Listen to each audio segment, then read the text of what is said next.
एक ऐसा फील्ड जिसे लोग मौत का ग्राउंड कहते हैं, जहां बैट्समैन के लिए बैटिंग करना मौत से गले लगाने जैसा था। इंग्लैंड का सबसे फास्टेस्ट पेस टेकर फील्ड, जिसपे सालों साल खेलने वाले खिलाड़ी भी खेलने से डरते थे, जहां अंग्रेज 103 साल से एक भी मैच नहीं हारे। हेडिंगली, इस ग्राउंड का इतिहास कहता है कि बारिश होने के बाद किसी भी टीम के लिए बैटिंग कर पाना खतरों से खाली नहीं था। अब तक जितने भी टीमों ने इस फील्ड पे खेला है, उनका कहना है कि बारिश होने के बाद जब भी फर्स्ट बॉलर बॉलिंग करने आते हैं, तो बॉल की स्पीड और उसकी बेलगाम बाउंसर सामने खड़े बैट्समैन के लिए खेल पाना बहुत मुश्किल हो जाता था। ऐसे में भारत का तीसरा मैच इसी ग्राउंड में होने जा रहा था। दोस्तों, मैच शुरू होने से पहले दादा ने एक ऐसा डिसीजन लिया जो उनकी कैप्टनसी और क्रिकेटिंग कैरियर दोनों दाव पे लगे थे। लेकिन दोस्तों, आपको जानकर हैरानी होगी, हेडिंग्ले के इस ग्राउंड में गांगुली और उनकी टीम ने वो कर दिखाया जो पिछले 103 साल में कोई भी टीम नहीं कर सका। क्या है उस मैच की पूरी कहानी, जानिए इस वीडियो में। और दोस्तों, अगर आपको मेरा ये वीडियो अच्छा लगा तो चैनल को लाइक, शेयर और सब्सक्राइब कर लेना। आपका एक सपोर्ट दोस्तों मुझे बहुत हिम्मत देता है। ये कहानी है साल 2002 का, जब भारत इंग्लैंड गया था 4 टेस्ट मैच का सीरीज खेलने के लिए। सौरव गांगुली, जो उस वक्त टीम इंडिया के कैप्टन थे, पहला टेस्ट मैच भारत इंग्लैंड से बहुत बुरी तरह हार जाता है और दूसरा टेस्ट मैच भारत किसी तरह ड्रॉ कर पाया था। अब तीसरा टेस्ट मैच इसी हेडिंग्ले के बीच में होने जा रहा था। भारत के इतनी खराब प्रदर्शन से कई तरह के सवाल उठने लगे कि टीम इंडिया सिर्फ अपने घर पर ही खेल सकती है, बाहर जाके जीतना इनकी बस की बात नहीं है। सचिन तेंदुलकर, सहवाग, गांगुली, द्रविड़ और कुंबले जैसे प्लेयर सिर्फ अपने घर पर ही अच्छा खेलते हैं, और जब देश के बाहर जाके खेलने की बात आती है तो इनसे बैटिंग नहीं किया जाता, विकेट नहीं लिया जाता। तरह तरह के आरोप लगने लगे थे भारतीय टीम पर। लेकिन गांगुली और उनकी टीम ने इन सब बातों को ध्यान ना देते हुए उन्होंने अपने गेम पर फोकस किया। मैच शुरू होने से पहले गांगुली ने एक ऐसा डिसीजन लिया जिसे सुनकर हर कोई हैरान था। जिस ग्राउंड पे हर टीम फर्स्ट बॉलर को लेके खेलने के लिए उतरती है, वही दादा कहते हैं कि वो स्पिनर के साथ खेलेंगे। हर कोई अचंभित था दादा के इस डिसीजन से। इस फील्ड का हिस्ट्री है कि 2002 से पहले किसी भी स्पिनर टीम ने हेडिंग्ले के इस पिच में एक भी मैच नहीं जीता था। 1986 में जब कपिल देव की कप्तानी में भारत ने इस पिच पे खेला था, तो कपिल देव ने सिर्फ 3 ओवर करवाए थे अपने स्पिनर से। ऐसे में गांगुली ने स्पिनर को लेकर खेलने की बात करी। गांगुली का ये डिसीजन उनकी कैप्टनसी और क्रिकेटिंग कैरियर दोनों दाव पे लगे थे। उनके ऊपर जो तरह तरह के आरोप लग रहे थे और जो टीम के ऊपर आरोप लग रहे थे, वो भी साथ में था। बीसीसीआई भी उनको हटाने की बात कर रही थी। एक तरफ था कि उनका एक डिसीजन कि स्पिनर को लेकर खेलना, दूसरी तरफ अगर वो ये मैच हार जाते तो बीसीसीआई उनका क्रिकेटिंग कैरियर भी खत्म कर देता और साथ ही साथ उनका कैप्टनसी भी ले लेता। तारीख 22 अगस्त 2002 मैच का पहला दिन। लेकिन मैच शुरू होने से कुछ घंटे पहले हेडिंग्ले में जमकर बारिश होने लगा। इस ग्राउंड का हिस्ट्री था, बारिश के बाद जो भी टीम पहला बैटिंग करती है वो 200 रन से ज्यादा रन नहीं बना पाता। कुछ घंटे बाद जब बारिश रुकती है तो दोनों टीमों के कैप्टन मैदान में टॉस करने के लिए उतरते हैं। सब दुआ कर रहे थे कि भारत ये टॉस जीत जाए और पहले फील्डिंग ले ले। लेकिन टॉस जीतकर सौरव गांगुली ने फील्डिंग करने की बजाय बैटिंग करने का फैसला किया। ये सुनकर मैच रेफरी को अपने कानों पर यकीन नहीं हुआ। उन्होंने दोबारा गांगुली से पूछा, क्या आप सच में बैटिंग करना चाहते हैं? सौरभ ने कहा कि हाँ, हम पहले बैटिंग करना चाहते हैं। इसके बाद मैच रेफरी ने इंग्लैंड के कैप्टन नासिर हुसैन से पूछा, आप क्या चाहते थे? तो उन्होंने कहा कि अगर मैं टॉस जीतता तो मैं पहले फील्डिंग लेता, इसलिए मुझे खुशी है कि मेरी टीम पहले फील्डिंग करेगी। मैच शुरू होता है और दोनों टीमों के प्लेयर्स फील्ड में उतरते हैं। भारत की ओर से ओपनिंग करने आते हैं वीरेंद्र सहवाग और संजय बांगर। इंग्लैंड के बॉलर ने पिच का फायदा उठाते हुए पहले ही ओवर से बाउंसर डालना शुरू कर दिया था, जिसके चलते सहवाग मात्र 8 रन बनाकर आउट हो जाते हैं। सहवाग के आउट होने से भारत को एक अच्छा पार्टनरशिप की जरूरत था, और इससे भी ज्यादा जरूरी था कि कोई ऐसा प्लेयर बैटिंग करने के लिए उतरे जो ऐसे डेंजर पिच पे दीवार बनकर खड़ा रह सके। इस बात को समझते हुए गांगुली ने सचिन को ऊपर ना भेजकर राहुल द्रविड़ को ऊपर भेजा। राहुल द्रविड़ भारत का वो दीवार था जिसको ऐसे डेंजर पिच पे खेलने की महारत हासिल था। इस मैच में बने रहने के लिए द्रविड़ का क्रीज पे रहना बहुत जरूरी था, और इंग्लैंड इस बात को बखूबी जानते थे।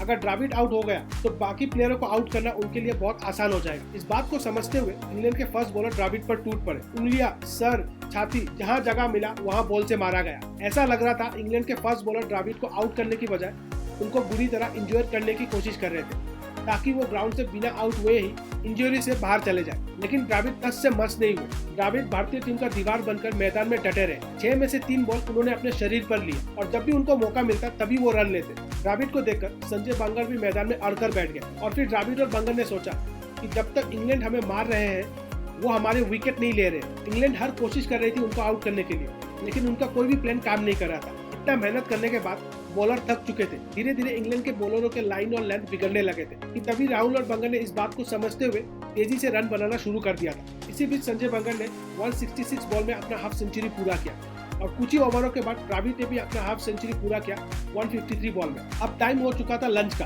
भारत लंच तक एक विकेट खोकर 132 रन बना चुका था। लंच टाइम में कोच जॉन राइट्स ने द्रविड़ से कहा, अगर तुमने इस पिच में सेंचुरी बना दिया तो ये तुम्हारे जिंदगी का सबसे बेहतरीन पारी होगा। लंच के तुरंत बाद भारत को दूसरा झटका लगा। संजय बंगर, जो अब तक द्रविड़ के साथ दीवार बनकर खड़े थे, उनको फ्लिंटॉफ ने स्टीवर्ट के हाथों कैच आउट करवा दिया। बंगर और द्रविड़ ने मिलकर 404 बॉल खेले थे, यानी 67 ओवर तक ये दोनों क्रीज पे थे, जिसमें से बंगर ने 68 रन बनाया था 237 बॉल में। फिर सचिन आए मैदान में बैटिंग करने के लिए। 3 बॉल खेलने के बाद ही सचिन को समझ आया इस पिच में खेल पाना इतना आसान नहीं होगा। ट्रैक बहुत ही घटिया था और पिच आधे से ज्यादा गीला था, बल्कि जो पार्ट सूखा था वहाँ से बॉल अलग ही हरकत कर रहा था। सचिन कहते हैं कि मैं इमेजिन नहीं कर सकता कि द्रविड़ ने वो सुबह का सेशन कैसे खेला होगा। अब यहाँ से सचिन और द्रविड़ मिलकर पारी को आगे बढ़ा रहे थे। दिन खत्म होने तक द्रविड़ ने अपना सेंचुरी पूरा किया 220 बॉल खेलकर और 303 मिनट क्रीज पे रहने के बाद। जब कुछ सालों बाद सचिन से एक इंटरव्यू में इस मैच और द्रविड़ के बारे में पूछा गया तो सचिन ने कहा, ये द्रविड़ की जिंदगी का सबसे बेहतरीन पारी में से एक था। और इस तरह पहला दिन खत्म होने तक भारत 237 रन बनाकर 2 विकेट खो चुका था। क्रीज पे द्रविड़ और सचिन खड़े थे। दूसरे दिन का खेल शुरू हुआ। पिच अभी भी वैसा ही था, वही स्विंग और बेलगाम बाउंसर। लेकिन जहां कल हर बॉलरों को संभाल कर खेलना पड़ रहा था, तो वहीं आज कुछ बॉलरों को सचिन और द्रविड़ टारगेट करके खेल रहे थे, स्पेशली एलेक्स टूटन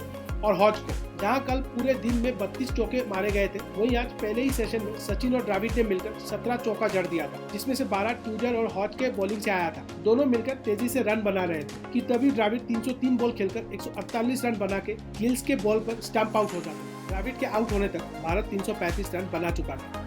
मैच पूरी तरह भारत के कब्जे में था, लेकिन गांगुली चाहते थे कि ज्यादा से ज्यादा रन बनाया जाए ताकि इंग्लैंड को बैकफुट में लाया जा सके, ताकि वो गेम में वापस ना आ सके। इसलिए बैटिंग करने खुद दादा मैदान में उतरते हैं। इंग्लैंड ने जैसे ही द्रविड़ को आउट किया, मानो उनकी जान में जान आ गई थी। उनको लगने लगा कि भारत को यहाँ से कम रनों में ऑल आउट किया जा सकता है। इसलिए इंग्लैंड के फास्ट बॉलर एक बार फिर से सचिन और दादा पर अपने बाउंसर को लेकर बरसने लगे और इसकी शुरुआत एंड्रू फ्लिंटॉफ करते हैं, जो दादा को बाउंसर डालकर खेलना मुश्किल कर दिया था। तो वही दूसरी तरफ गिल्स ने सचिन को परेशान करके रखा था। इन सब से तंग आकर सचिन और दादा ने उसी वक्त डिसाइड किया कि अब से दादा गिल्स को खेलेंगे और सचिन फ्लिंटॉफ को। दादा गिल्स को आसानी से मार रहे थे, लेकिन फ्लिंटॉफ सचिन को भूखे शेर की तरह बॉल डाल रहा था। सचिन फ्लिंटॉफ का हर बॉल अपने शरीर पर ले रहे थे। कुछ समय बाद दादा और सचिन ने जो प्लान बनाया था वो काम आने लगा। फिर सचिन और दादा ने मिलकर तेजी से रन बनाने लगे और लंच आने तक भारत 3 विकेट खोकर 421 रन बना चुका था। फाइनली जब दूसरे दिन का लंच ब्रेक हुआ और दोनों टीम पवेलियन जा रहे थे, तो दादा ने पैड्स उतरते हुए सचिन से कहा, वो बीच का फ्लिंटॉफ का स्पेल्स हमने क्या झेला है। सचिन ने बिना देर किए हंसते हुए कहा, हमने झेला है साला, मैंने झेला है। सचिन को इस तरह गाली देते हुए कभी किसी ने नहीं सुना। सचिन के इस लाइन को सुनते ही पूरा पवेलियन पे बैठे प्लेयर्स जोर जोर से हंसने लगे। लंच के बाद सचिन और गांगुली ने तेजी से रन बनाना शुरू कर दिया। इंग्लैंड के बॉलरों को ये दोनों जमकर कुटाई कर रहे थे। अगले 1 घंटे तक दोनों ने मिलकर T20 खेलना शुरू कर दिया था। हर ओवर में 8 से 10 रन आने लगे थे। जब तक दादा आउट हुए, उन दोनों ने मिलकर 11 ओवर में 96 रन ठोक दिए थे, जिसमें से 5 चौका और 9 छक्का शामिल था। इसी बीच एक घटना घटती है।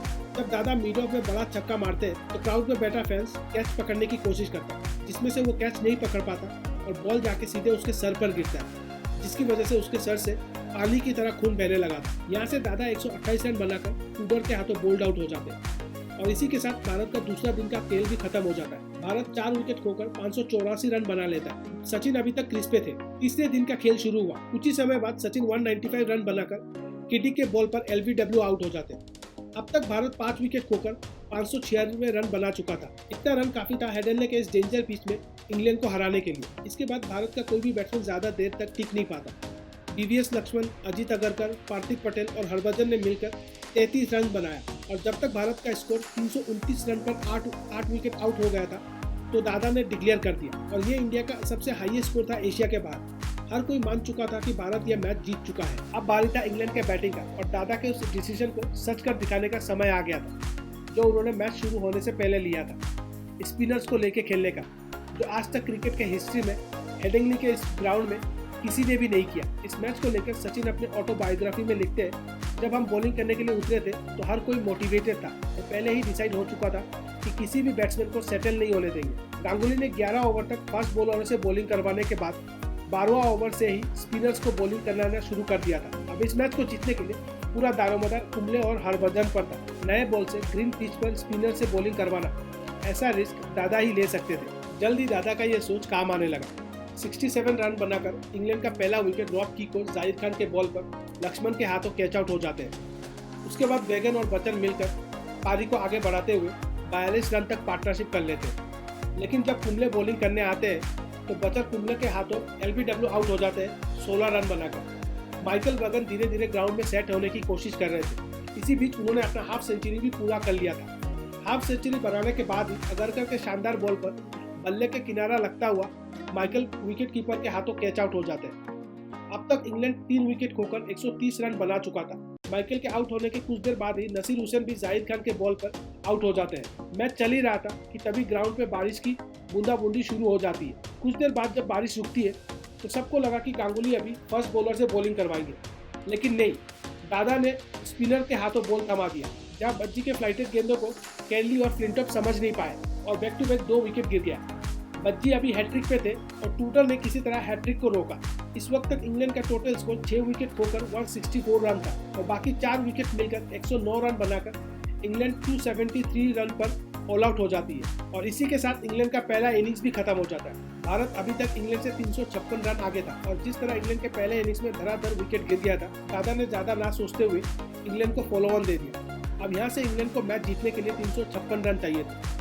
चौथा दिन का मैच शुरू हुआ। इंग्लैंड के ओपनर रॉब की और माइकल वेगन मैदान में उतरते हैं बैटिंग करने के लिए, लेकिन वेगन ज्यादा देर तक टिक नहीं पाए और अगरकर के बॉल पर 15 रन बनाकर LBW आउट हो जाते हैं। उसके बाद रॉब की और बच्चन पारी को संभालते हुए आगे बढ़ा रहे थे, लेकिन कुंबले के स्पिन को रॉब की पढ़ नहीं पाए और द्राविड के हाथों कैच आउट हो जाते हैं। अब मैदान में बैटिंग करने आए इंग्लैंड के कैप्टन नसीर हुसैन और बच्चन धीरे धीरे खेल को आगे बढ़ा रहे थे, लेकिन यह पार्टनरशिप भी ज्यादा देर तक नहीं टिक पाया और बच्चन संजय बंगर के बॉल पर द्राविड के हाथों कैच आउट हो जाते हैं। इंग्लैंड 3 विकेट खोकर 116 रन बनाते। इंग्लैंड चौथे दिन खत्म होने तक 339 रन बनाकर 4 विकेट खो चुका था। अब सिर्फ एक दिन का खेल बचा था।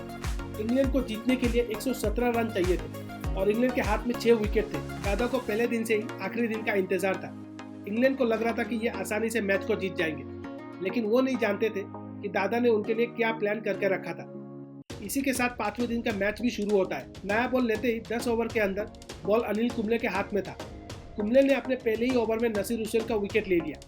इंग्लैंड के कप्तान सेंचुरी बनाकर पेविलियन की ओर लौट रहे थे और अब मैदान में उतरते हैं एंड्रयू फ्लिंटॉप, जिसने पहले इनिंग्स में दादा और सचिन को बाउंसर डालकर खेलना मुश्किल कर दिया था। जैसे ही फ्लिंटॉप बैटिंग करने के लिए आते हैं तो दादा ने बॉल जाहिर खान के हाथों में थमा दिया।